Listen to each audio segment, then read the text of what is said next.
Hey everyone, my name is Jabez, and today we're going to be talking about 3 LGBTQ civil rights activists. While yes, they belong to different groups of people, they fought for one thing: civil rights. What is civil rights, you ask? Well, civil rights are the guarantees of equal social opportunities and protection under the government. Today you'll hear from 3 of my classmates, Kayla, Zara, and Rose, as they talk about 3 different people who helped shape the civil rights movement and how they were inhibited by the fact that they were a part of the LGBT community. Without further ado, take it away. When the glory comes, it will be ours, it will be ours. Anna Pauline Murray, or better known as Polly Murray, was born on November 20, 1910 in Pittsburgh, Pennsylvania. She attended Yale Law School and Howard University School of Law between 1941 and 1965. She was mostly known as a civil rights activist, a women's rights activist, a lawyer, an author, and poet, and she was the first African American woman to become an Episcopal priest. She was also the first African American woman to get a JSD, which is a Doctor in the Science of Law degree at Yale Law School. She was also a founder of the National Organization for Women. Many of her arguments, if you could say, were winning strategies for women's rights, LGBTQ+ rights, and desegregation. She also wrote parts for the ACLU and wrote heartwarming essays on behalf of the civil rights movement. We should care about the contributions she made because she was a stepping stone for the civil rights movement. She made a great impact for the civil rights movement, for LGBTQ+ rights, and women's rights. She was a remarkable woman, and she deserves to be known and remembered.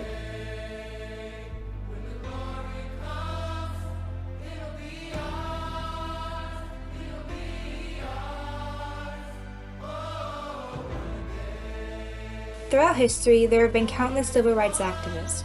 Unfortunately, those in the LGBTQ+ community are mentioned considerably less. So today I'll be talking about one of them. Bayard Rustin, who was born in 1912, attended Wilberforce University. In the 1930s, he campaigned against racial injustice with the Young Communist League, leaving the league when their focus shifted to defending the Soviet Union. In the 1950s, he met the young civil rights leader Dr. Martin Luther King Jr. and began working with him as an organizer and a strategist in 1955. Rustin taught King about Gandhi's philosophy of nonviolent resistance and advised him on the tactics of civil disobedience. Rustin was most famous for being the advisor to Martin Luther King Jr., as well as the main organizer for the March on Washington in 1963, which paved the way for the Civil Rights Act of 1964. Despite his leadership, Rustin was sidelined due to his sexual orientation.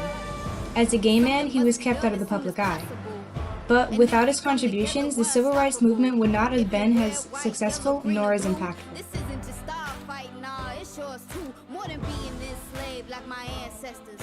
It's time that we expose the country's transgressions. We're the future, not the past. It's time to steal. When it comes to the gay and transgender rights, not many talk about one of the main contenders in our prime candidate, Sylvia Rivera, an American gay liberation and transgender rights activist.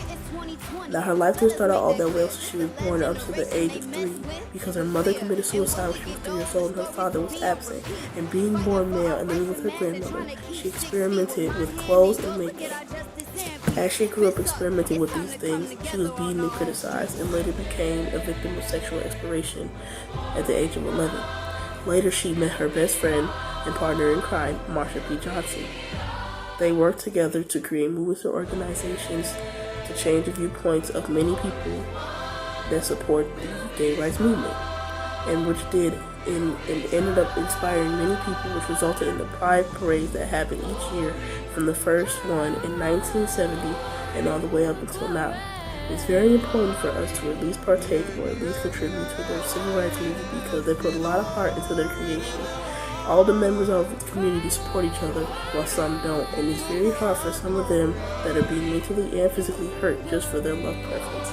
And as a member and supporter of this community, everyone should at least be treated equally, and no matter what gender they love, they shouldn't be criticized.